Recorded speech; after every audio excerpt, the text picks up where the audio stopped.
الناس جميعا.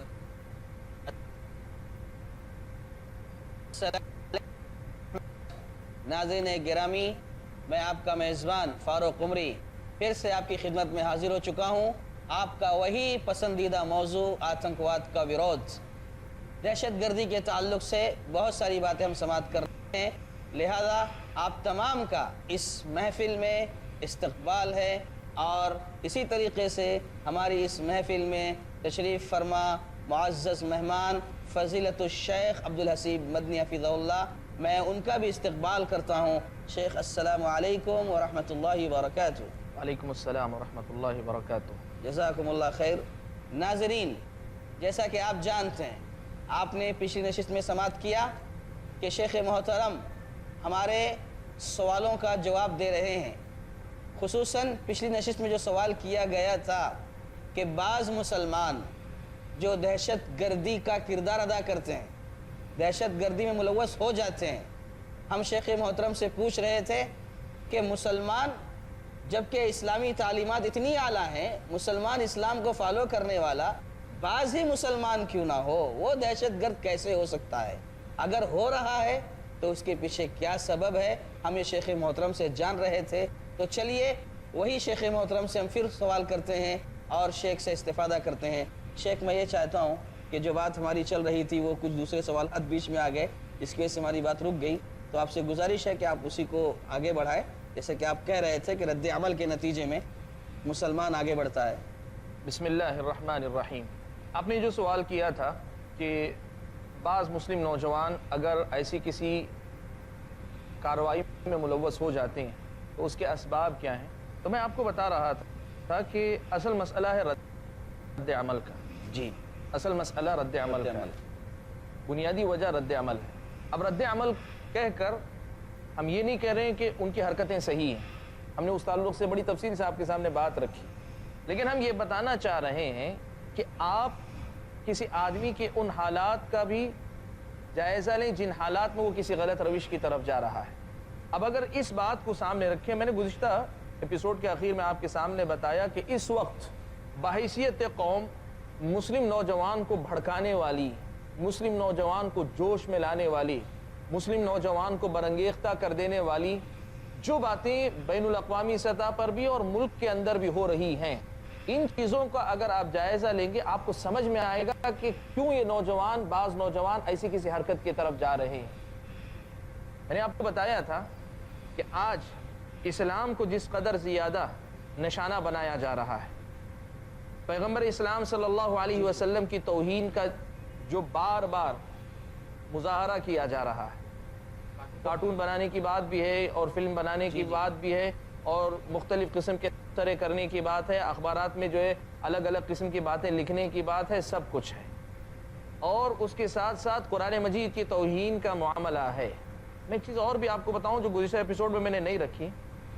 یہ سارے واقعات جب ہوتے ہیں اور سماج ایسے مجرموں کو جو یہ سب کچھ کرتے ہیں ان پر گرفت کرنے کے بجائے ان کی طرفداری پر آتا ہے، ان کو بچانے کی طرف آ جاتا ہے، تو ایک آدمی جذبات میں کیا ہوتا ہے، نہ صرف کہ ان کے خلاف بلکہ سماج کے خلاف اپنے دل میں نفرت پالنے لگتا ہے. یہ سمجھنے کی ضرورت ہے. میں یہ پیغام دینا چاہ رہا ہوں. دیکھیے، ہم یہ ساری بات اس میں نے جیسے پہلے ہی کہا کہ مقصد صرف یہ نہیں ہے کہ ہم اسلام کا موقف سامنے رکھیں. ہم چاہتے ہیں کہ اس سماج کو اس ٹیررزم کا، اس دہشت گردی کا حل ملے. ہم چاہتے ہیں کہ انسانی سماج اس لعنت سے آزاد ہو، اور اس کے آزاد ہونے کے لیے ان جڑوں تک پہنچنا ضروری ہے جو اس کے پنپنے میں مدد دے رہی ہیں، جو اس کو ایک تناور درخت بنا رہی ہیں. میں یہ بات آپ کو بتا رہا ہوں کہ ایک مسلم نوجوان ان حالات کو دیکھتا ہے. آپ کو پتا ہے ایک جو ہے بڑی عمر کے شخص کو اور اس کے بچے کو صرف اس شبہ میں، ایک افواہ کی بنیاد پر کہ اس کے گھر میں گائے کا گوشت رکھا ہے، پیٹ پیٹ کر مار دیا جاتا ہے. آپ بتائیے کسی مسلم نوجوان کا خون کیسے گرم نہیں ہوگا؟ جی بالکل. کیسے وہ جذبات میں نہیں آئے گا؟ اب میں جو بات کہنا چاہ رہا ہوں کہ جب ایسی کوئی کارروائی ہوتی ہے، پہلے تو یہ خود کافی ہے کسی آدمی کو بھڑکانے کے لیے، کسی آدمی کو جذبات میں لانے کے لیے. اس کے ساتھ ایک دوسرا منظر جو دیکھنے کو ملتا ہے، لوگ ان کو کٹہرے میں لانے کے بجائے ان کے دفاع میں لگ جاتے ہیں.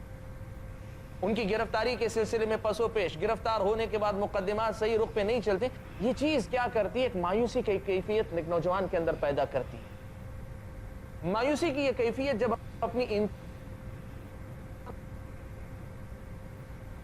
مایوسی کی یہ کیفیت جب انتہا کو پہنچتی ہے تو آدمی اپنے آپے میں نہیں رہتا، اور ایسی صورت میں اگر کوئی آدمی اس قسم کی کوئی حرکت کرتا ہے، ہم پھر کہتے ہیں اس حرکت کا ہم جواز نہیں دے رہے ہیں، لیکن ہم بتانا چاہ رہے ہیں کہ سبب کیا ہے، سبب کیا ہے۔ ہم اپنے اگر کوئی ایسا نوجوان ہے جو اس قسم کی نفسیات سے متاثر ہوتا ہے، ہم اس کو یہ دعوت دیتے ہیں کہ تمہاری یہ جذباتی حرکتیں بسا اوقات نتیجہ خیز نہیں ثابت ہوتی، الٹا نقصان پہنچاتی ہیں، تم کو سمجھنا چاہیے۔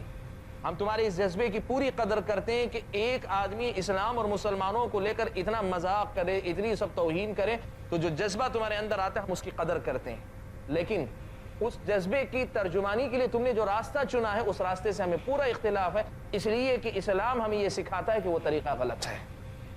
تو آپ نے یہ جو سوال پوچھا کہ ایک مسلم نوجوان اگر آج دہشت گردی کی طرف جا رہا ہے، اس کی اصل وجہ کیا ہے یا وجوہات کیا ہے؟ کئی ایک اسباب ہیں، جی ان میں سے سب سے پہلی وجہ میں نے رکھی اور سب سے اہم وجہ ہے، آپ بین الاقوامی سطح پہ بات کریں یا علاقائی سطح پہ بات کریں، آپ کو یہ چیز واضح طور پہ ملے گی۔ میں آپ کو بتاؤں، یعنی وہ رد عمل میں جاتا بھی ہے، جیسے کہ میں نے کہا تھا کہ صبر کی تعلیم جو اسلام میں دی گئی ہے، تو رد عمل میں وہ جو کردار ادا کرتا ہے جس کو دہشت گردانہ کارروائی کہتے ہیں، تو وہ بھی نہیں کرنا چاہیے، اس کو دوسرا کچھ ایسا پہلو اختیار کرنا چاہیے۔ دیکھیے کیا ہوتا ہے کہ اسلامی شریعت ہمارے سامنے آپشنز رکھتی ہے ہمیشہ، جی کہ آپ بدلہ لیں، ہاں آپ صبر کریں، جی، لیکن ہوتا کیا ہے کہ کبھی جو ہے بدلہ لینے کی ہر صورت ممکن نہیں ہوتی، بعض صورتیں ممکن ہوتی، بعض صورتیں ممکن نہیں ہوتی۔ یہ طریقہ جو ہے یہ ممکن، یہ مطلب مناسب نہیں۔ یہ دیکھنا چاہیے کہ آپ اگر بدلہ لینا چاہتے ہیں اس کو اصل میں کیا ہے، دیکھیے یہ مسئلہ جو ہے اتنا سیدھا بھی نہیں جتنا لوگ سمجھتے ہیں۔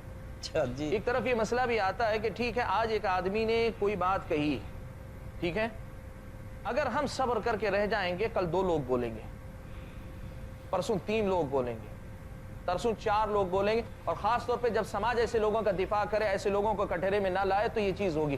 یہ چیز کیا کرتی ہے، ان کو کہتی نہیں بدلہ لینا ہی یہ شکل ہے، یہ ایک سوچ اس سے پنپتی ہے، جیسا کہ ان کو خاموش کرنے یا ایسے لوگوں کو کا راستہ روکنے کا طریقہ ہے کہ جب ایسا کوئی مسئلہ سامنے آئے تو فوراً اس کو روک دو، اس کو روک دو کہ اگلا منہ نہیں کھولے گا، یہ ایک سوچ ہے جو لوگوں کے اندر پنپتی ہے۔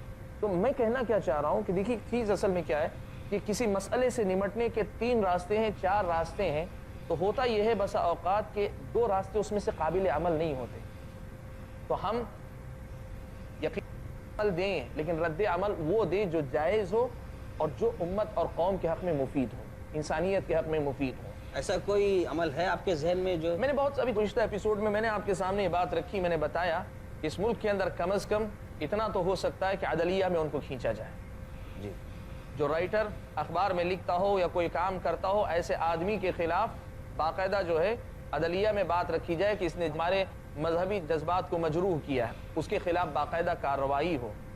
اور اگر ہو سکتا ہے تو اس ملک کے اندر قانون سازی کی طرف بات کی جائے کہ ایسا کوئی قانون ہو جس قانون کے تحت اس قسم کے غلط نیت کے ساتھ، دیکھیے اظہار رائے کی آزادی ایک الگ ہے، جی، لیکن اظہار رائے کی آزادی کا مطلب یہ نہیں کہ آدمی کچھ بھی بولے، جھوٹ بھی بولے، سب کچھ بولے۔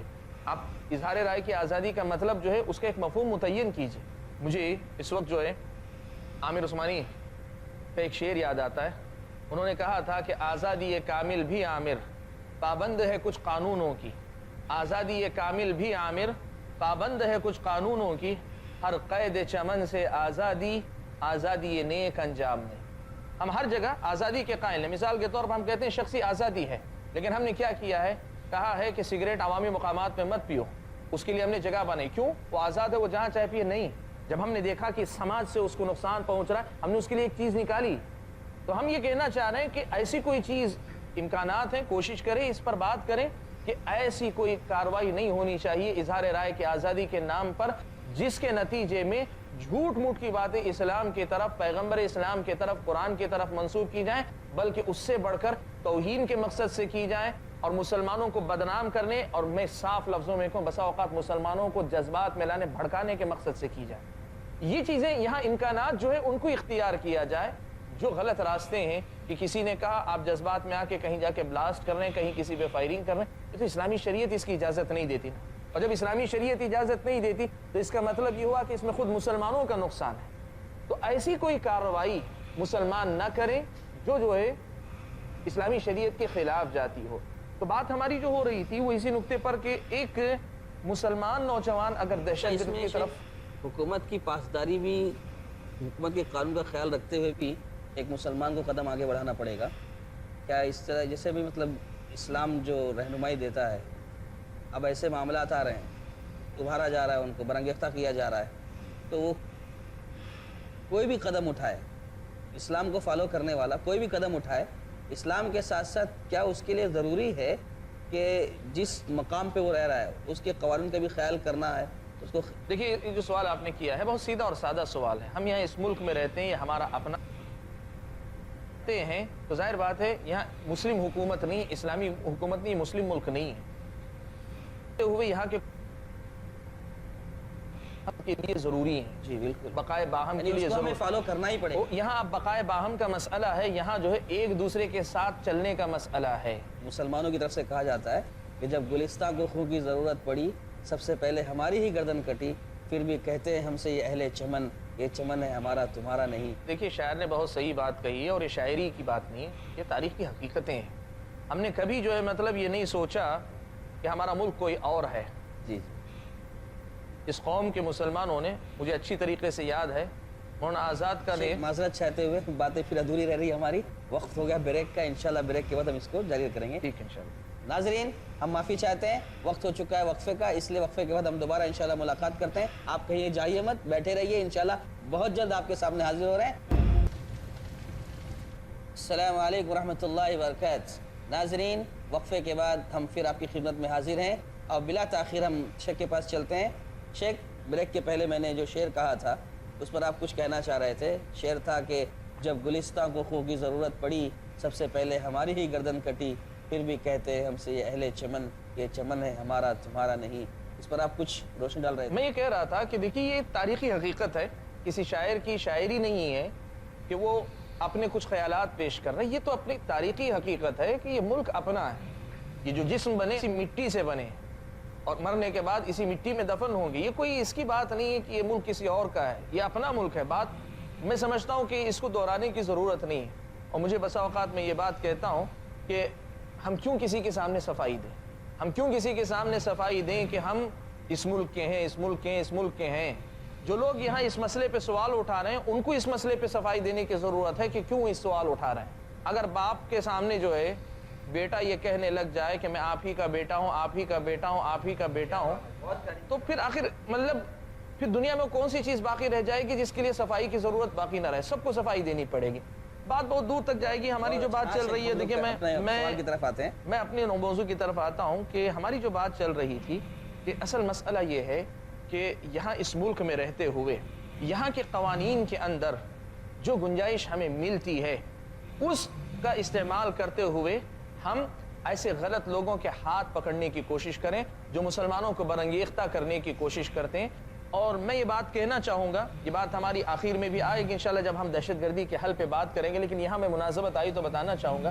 دیکھیے حکومتیں آج گرفتاریاں کر رہی ہیں, وہ سمجھتی ہیں کہ اس سے جو ہے مسئلہ حل ہو جائے گا. جی لیکن ایسا نہیں ہے. جو چیز دہشت گردی کا سبب بن رہی ہے ان اسباب کا خاتمہ کرنے کی طرف حکومت کی توجہ زیادہ ہونی چاہیے. آج کوئی حادثہ ہوتا ہے تو لوگ جو ہے کسی کی گرفتاری کر کے عوام کو, پبلک کو مطمئن کرنے کی طرف جاتے ہیں دہشت گردی کے مسئلے میں. لیکن ہمارا اپنا ماننا یہ ہے کہ جو چیز کسی بھی آدمی کو, چاہے وہ مسلمان کرے کہ غیر مسلم, میں یہ بات صاف لفظوں میں کہہ رہا ہوں کہ اگر غیر مسلم بھی ایسی کوئی کارروائی کر رہا ہے تو اس کے اپنے اسباب کیا ہیں, اس کی ایسی کارروائی کے اسباب کے, ان اسباب کا پتہ لگا کر ان کو حل کرنے کی طرف توجہ دے. حکومت کا یہ کردار اگر ہو تو پھر یقین مانیے کہ یہ مسائل جو بڑی آسانی کے ساتھ سنبھل سکتے ہیں. تو آپ نے جو سوال پوچھا تھا مجھ سے کہ بعض مسلمان جو دہشت گرد ہو رہے ہیں ان کے اسباب کیا ہیں, تو بنیادی وجہ اور سب سے پہلی وجہ میرا اپنا ماننا ہے وہ ہے رد عمل کی نفسیات. اور میں آپ کو ایک چیز اور بتاؤں, دلچسپی کی بات, یہاں لوگ یہ سمجھتے ہیں کہ کسی پڑوسی ملک کے ساتھ وفاداری کیسے ہے. میں یہ بات آپ کو بتانا چاہتا ہوں, اصل بنیادی وجہ یہ رد عمل کی نفسیات ہے. ہاں رد عمل کی نفسیات سے جو متاثر ہیں اس کا استغلال یا اس سے اپنا کام کوئی بھی نکال لے سکتا ہے، وہ پڑوسی ملک کا ہو یا کسی تیسرے ملک کا ہو یا کوئی نہ ہو یہیں کے کچھ لوگ ہوں، کوئی بھی ان کو استعمال کر سکتے ہیں۔ آپ کسی کو پڑوسی ملک کے ساتھ یا کسی مقامی تنظیم کے ساتھ، کسی بین الاقوامی تنظیم کے ساتھ، کسی ملک کے ساتھ جوڑ کر مسئلہ سمجھتے ہیں آپ نے حل کر لیا، نہیں، آپ اصل مدعے کی طرف نہیں آ رہے ہیں کہ وہ کون سی چیزیں جو انہیں اس دہشت گردانہ کارروائی کی طرف ڈھکیل رہی ہے۔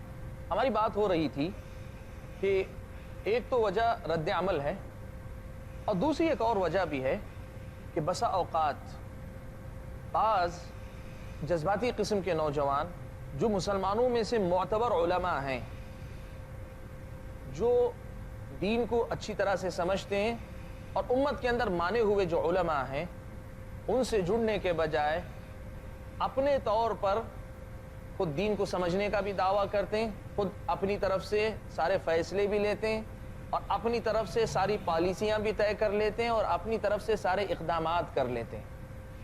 یعنی اس کے کا مطلب یہ ہوا کہ جو مسئلہ قومی ہے اس مسئلے کو بعض افراد اپنے ہاتھ میں لے لیتے ہیں۔ جو مسئلہ قومی ہے اسے قومی پیمانے پہ حل ہونا چاہیے کہ ہمارا ایک موقف کیا ہوتا ہے۔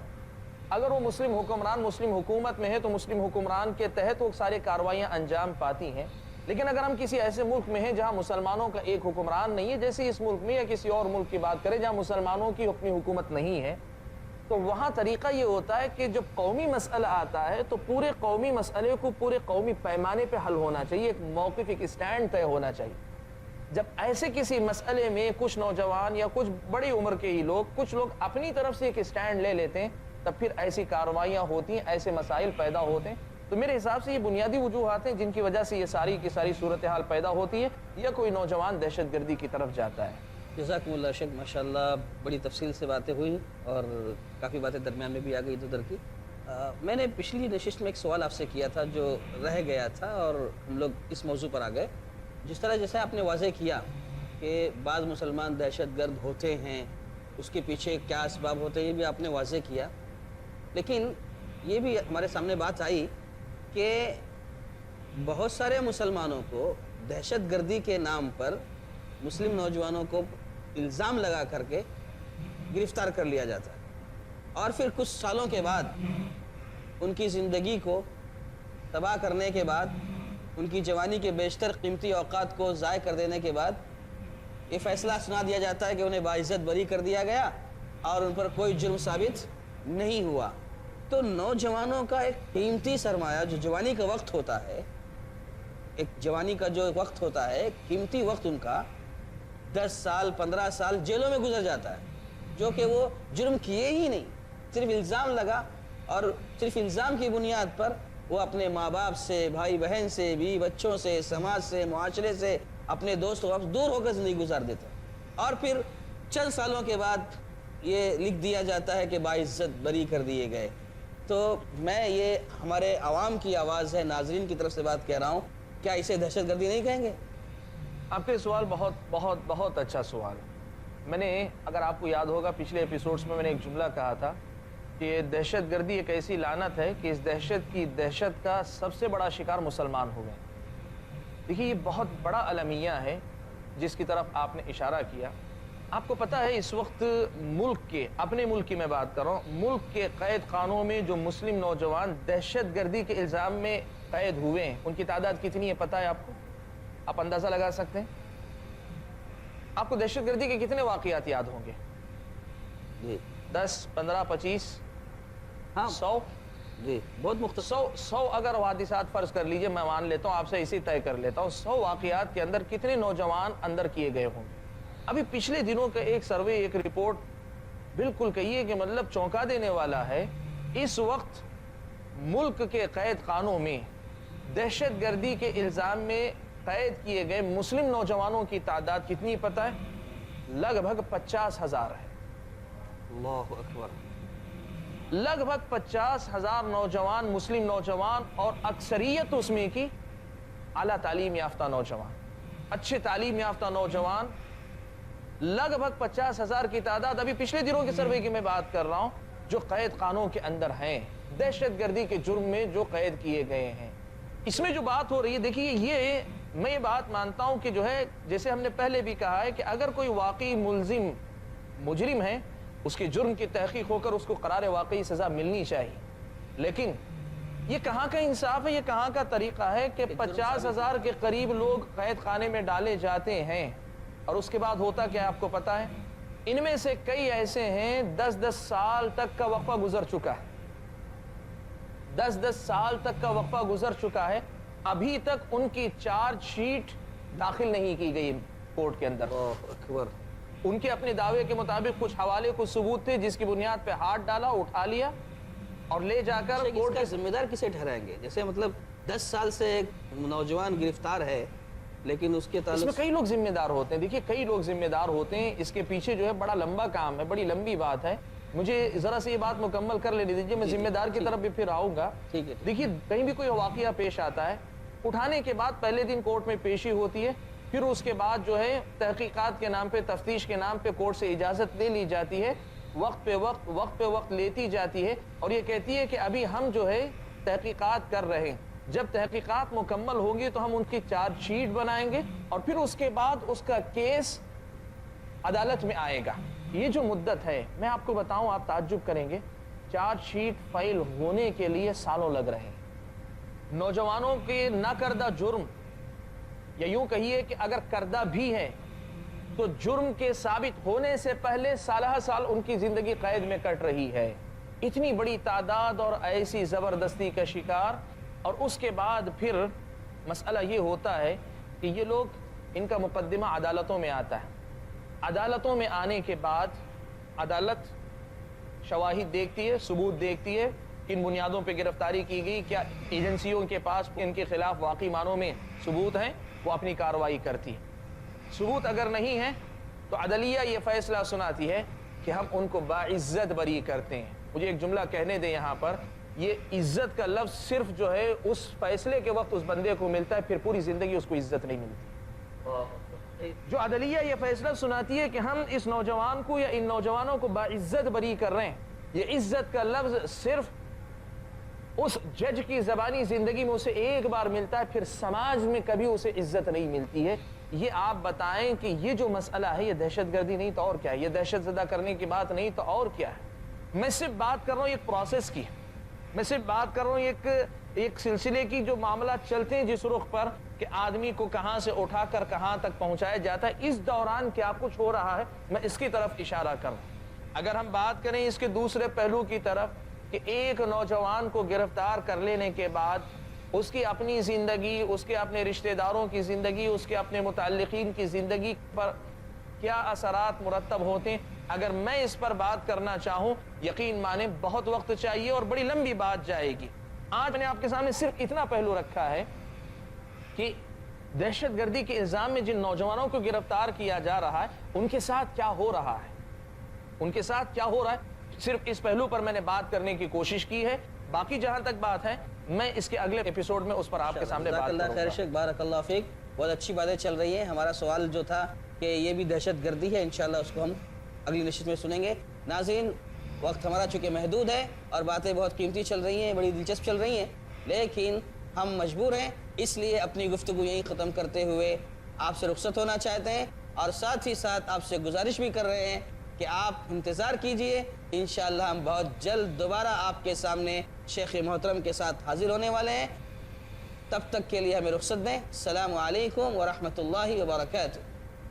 من أجل ذلك كتبنا على بني إسرائيل أنه من قتل نفسا بغير نفس أو فساد في الأرض فكأنما قتل الناس جميعا